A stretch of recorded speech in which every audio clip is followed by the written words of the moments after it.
पहाड़ों की तलहटी में बसा था खेड़ापुर गांव। चारों तरफ ऊंचे ऊंचे पहाड़ और घने जंगल। अमावस की रात थी।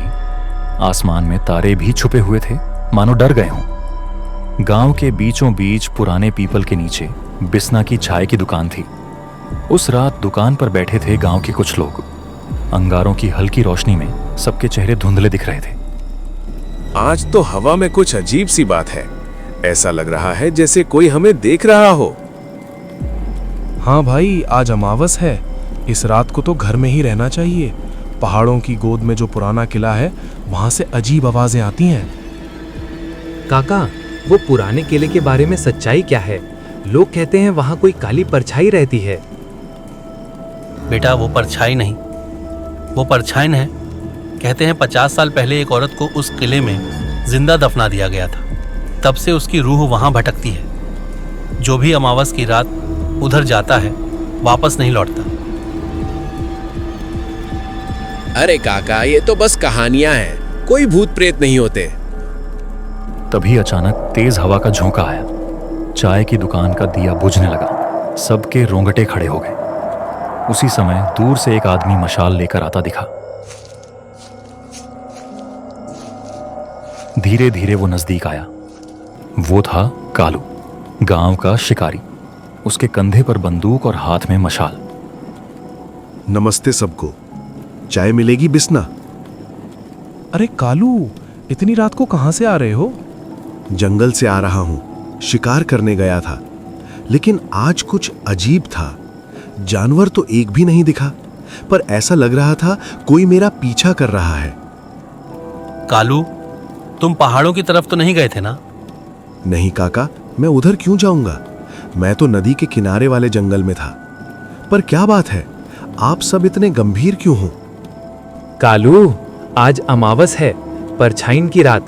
लोग कहते हैं वो अमावस की रातों में निकलती है। अरे भाई, मैं तो शिकारी हूं। मैंने बाघ तक का सामना किया है। किसी परछाई से क्या डरूंगा? घमंड मत कर बेटा। परछाइन कोई साधारण चीज नहीं है। वो तुम्हारे अपनों का रूप ले सकती है, तुम्हें धोखा दे सकती है। काका, मैं नहीं मानता इन बातों को। देखो, मुझे आज रात किले के पास से गुजरना है। मेरी पत्नी कमला बीमार है और गांव के वैद्य जी ने कहा है कि दवा के लिए किले के पीछे वाली पहाड़ी पर एक खास जड़ी बूटी मिलेगी।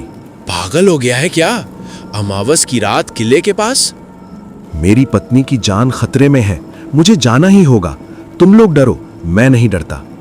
इतना कहकर कालू उठ गया और अपनी मशाल उठाकर पहाड़ों की तरफ चल दिया। बाकी लोग चिंतित नजरों से उसे जाते हुए देखते रहे।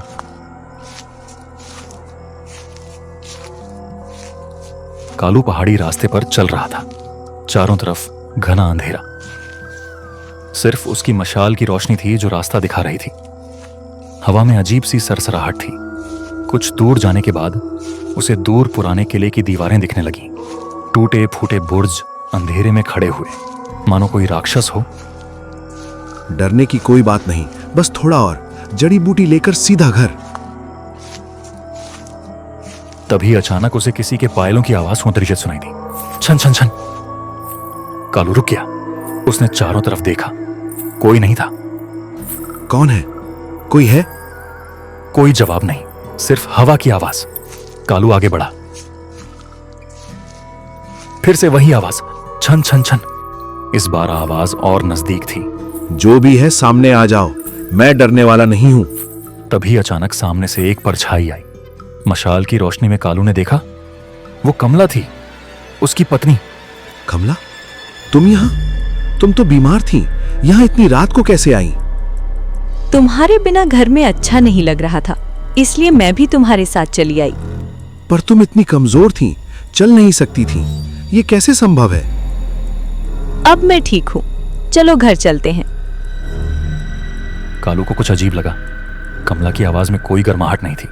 उसकी आंखें बिल्कुल खाली थीं, ठंडी। तुम कमला नहीं हो। तुम कौन हो? अरे, तुमने कैसे पहचान लिया? अचानक कमला का चेहरा पिघलने लगा। उसकी जगह एक काली धुंधली आकृति दिखने लगी। लंबे लंबे बाल, खाली आंखों के गड्ढे और एक भयानक मुस्कान। कालू, तुम्हें मैंने बुलाया है। आज तुम यहीं रहोगे हमेशा के लिए। मैं किसी से नहीं डरता। कालू ने अपनी बंदूक उठाई और गोली चलाई, लेकिन गोली परछाईन के शरीर में से सीधे निकल गई। परछाईन हंसने लगी। मूर्ख, मुझ पर तुम्हारी बंदूक का कोई असर नहीं। परछाईन कालू की तरफ तेजी से बढ़ी। कालू भागने लगा। वो किले की तरफ भागा। पीछे से परछाईन उसका पीछा कर रही थी। कालू भागते भागते किले के अंदर घुस गया। वहां अंदर और भी अंधेरा था। टूटी फूटी दीवारें, पुराने कमरे। कालू एक कमरे में छुप गया और सांस रोककर खड़ा हो गया। बाहर से परछाईन की आवाज आई। कालू, मुझे पता है तुम कहां हो। मैं तुम्हें ढूंढ लूंगी। कालू की सांसें तेज थीं। उसका दिल जोर जोर से धड़क रहा था। तभी उसे याद आया नत्थू काका की बात।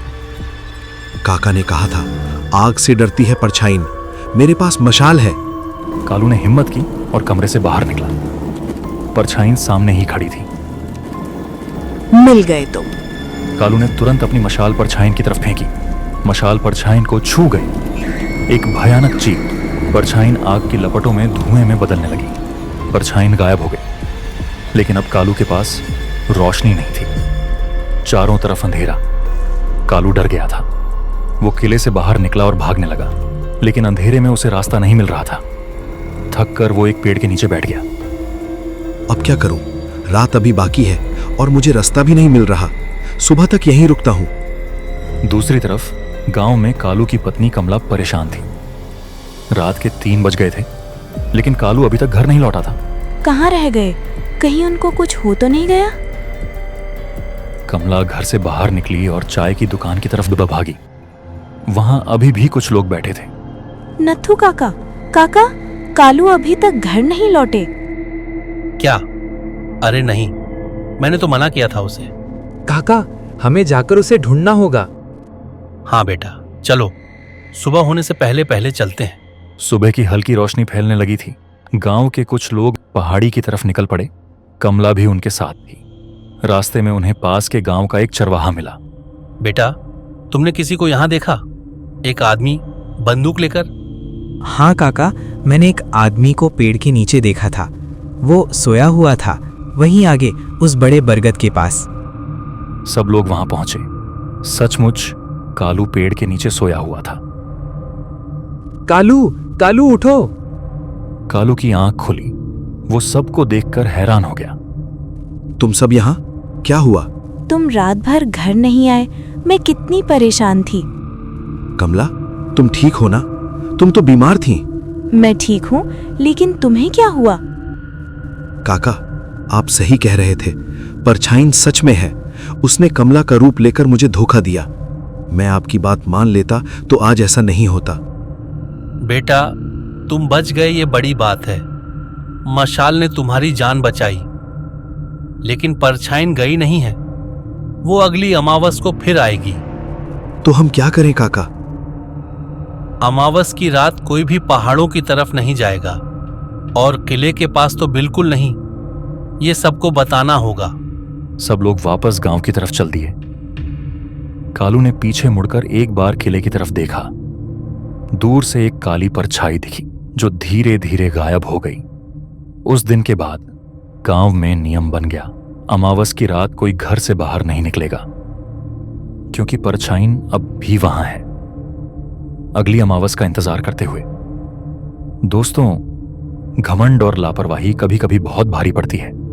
अगर कालू बुजुर्गों की बात मान लेता तो उसे ये सब नहीं झेलना पड़ता।